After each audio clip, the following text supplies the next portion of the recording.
الحمدللہ رب العالمین والصلاة والسلام علی سید المرسلین اما بعد۔ کسی بہن کی جانب سے یہ سوال آیا ہے کہ ہم اکثر و بیشتر سنتے ہیں کہ مردوں کے لیے جنت میں حوریں ہوں گی۔ سوال یہ ہے کہ عورتوں کے لیے وہاں پہ کون سی نعمتیں ہوں گی؟ تو گزارش یہ ہے کہ یہ بات اچھی طرح جان لی جائے کہ جنت صرف حوروں کا نام نہیں ہے،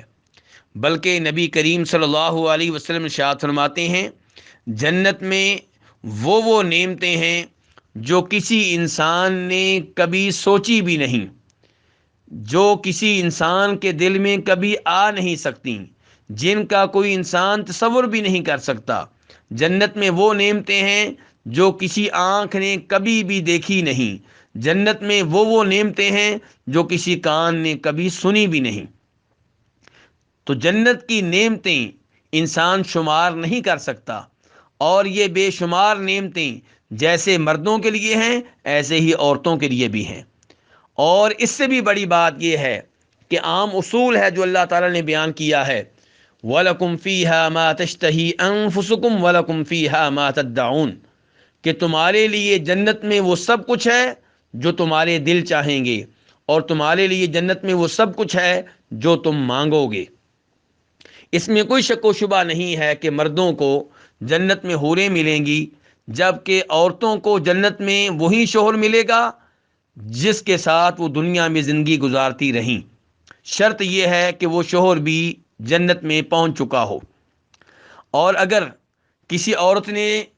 دنیا میں شادی نہیں کی تھی یا اس کا شوہر جنت میں نہیں پہنچ سکا، تو علماء کرام کہتے ہیں جنت میں کئی ایسے مرد ہوں گے جنہوں نے دنیا میں شادیاں نہیں کی ہوں گی۔ تو ممکن ہے کہ ایسے مرد ایسی عورتوں کے لیے ہوں جنہوں نے دنیا میں شادیاں نہیں کی تھیں یا جن کے شوہر جنت میں نہیں پہنچ سکے۔ اور وہ عورت جس کی دنیا میں ایک مرد سے شادی ہوئی، وہ فوت ہو گیا یا اس نے طلاق دے دی، پھر دوسرے مرد سے شادی ہوئی، تو اس کے بارے میں اصول نبی صلی اللہ علیہ وسلم نے یہ بتایا ہے کہ عورت اسی خامن کے پاس ہوگی جو دنیا میں اس کا آخری شوہر تھا۔ تو جنت میں مردوں کے لیے حوریں ہیں، عورتوں کے لیے وہی شوہر ہے جس کے ساتھ وہ دنیا میں تھیں۔ تو یہاں سے کئی لوگ پروپیگنڈا کرتے ہیں کہ مردوں اور عورتوں میں فرق کیا گیا ہے۔ ایسا پروپیگنڈا کرنے والے وہ لوگ ہیں جو دین اسلام کی نعمت سے محروم ہیں، جو اللہ رب العزت کے ساتھ کفر کرنے والے ہیں، جو قرآن کے ساتھ کفر کرنے والے ہیں، اور ایسے لوگ سرے سے جنت میں جانے کے حقدار نہیں ہیں۔ اس لیے ان کو ان امور میں دلچسپی نہیں لینی چاہیے۔ جہاں تک تعلق ہے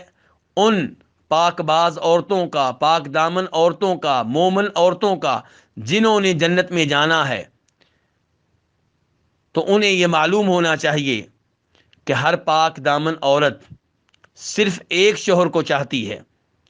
وہ دنیا میں بھی دوسرا شوہر نہیں دیکھنا چاہتی۔ عورت کی یہ فطرت ہے، عورت کا یہ مزاج ہے، ہر اس عورت کا جو اس شرم و حیا پہ ہے جو اللہ رب العزت نے اسے زیور کی شکل میں دی ہے۔ رہیں وہ عورتیں جو شرم و حیا کے زیور سے محروم ہیں، تو ایسی عورتیں عام طور پہ دین اسلام سے بھی دور ہوتی ہیں، یا اگر وہ دین اسلام پہ ہونے کا دعویٰ کرتی ہیں تو وہ ایسے نظریات کو اپنائی ہوتی ہیں جن نظریات میں اللہ کے ساتھ کفر ہوتا ہے، قرآن کے ساتھ کفر ہوتا ہے۔ تو ایسی عورتیں سرے سے جنت میں جانے کی حقدار نہیں ہیں۔ لیکن جو جنت میں جانے کی حقدار ہیں، ان کو جو شوہر ملے گا دنیا والا، وہ شوہر اس کیفیت کے مطابق نہیں ہوگا جو دنیا میں تھی، بلکہ آخرت میں جنت میں وہ کسی عیب کے بغیر ہوگا، کسی نقص کے بغیر ہوگا، کسی کمزوری کے بغیر ہوگا۔ ایسے ہوگا جیسے عورت چاہتی ہوگی، ایسے ہوگا کہ اس عورت کو اس کے اوپر رشک آتا ہوگا، ایسے ہوگا کہ وہ عورت اس کے علاوہ کسی اور کے بارے میں سوچنے کا تصور بھی نہیں کرے گی۔ تو اس کے لیے یہی خامد بہت بڑی نعمت ہوگا، اس کے لیے یہی شوہر اللہ رب العزت کی طرف سے بہت بڑا انعام ہوگا، بہت بڑا فضل ہوگا، اللہ کا بہت بڑا کرم ہوگا۔ اور یہ بات بھی ذہن میں رہے کہ جنت کی سب سے بڑی نعمت یہ ہے کہ جنت والوں کو اللہ رب العزت کے چہرے کے دیدار کا موقع ملے گا، اور یہ موقع جیسے مردوں کو ملے گا ایسے ہی عورتوں کو بھی ملے گا۔ ایسے ہی جنت کی دیگر نعمتیں، جنت کے محلات، جنت میں طرح طرح کے کھانے، جنت میں طرح طرح کے مشروب، جنت میں طرح طرح کی نہریں، جنت میں طرح طرح کے درخت، اور وہ نعمتیں جو دنیا میں انسان سوچ بھی نہیں سکتا، وہ جیسے مردوں کے لیے ہوں گی ایسے ہی عورتوں کے لیے بھی ہوں گی۔ اصل بات یہ نہیں ہے کہ ہم یہ ٹینشن لیں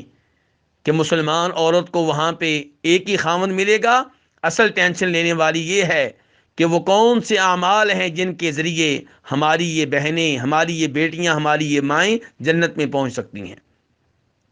اور کون سے وہ گناہ ہیں جن سے دور رہنا ضروری ہے تاکہ ہماری یہ مائیں، ہماری یہ بیٹیاں، ہماری یہ بہنیں جنت میں پہنچ سکیں اور اللہ رب العزت کی طرف سے جنت کی شکل میں خوبصورت گفٹ اور تحفہ حاصل کر سکیں۔ اللہ رب العزت سے دعا ہے کہ اللہ تعالی ہمیں اپنی شریعت پہ راضی رہنے کی توفیق بخشے، اور اللہ تعالی ہمیں ان لوگوں سے محفوظ رکھے جو شریعت کے خلاف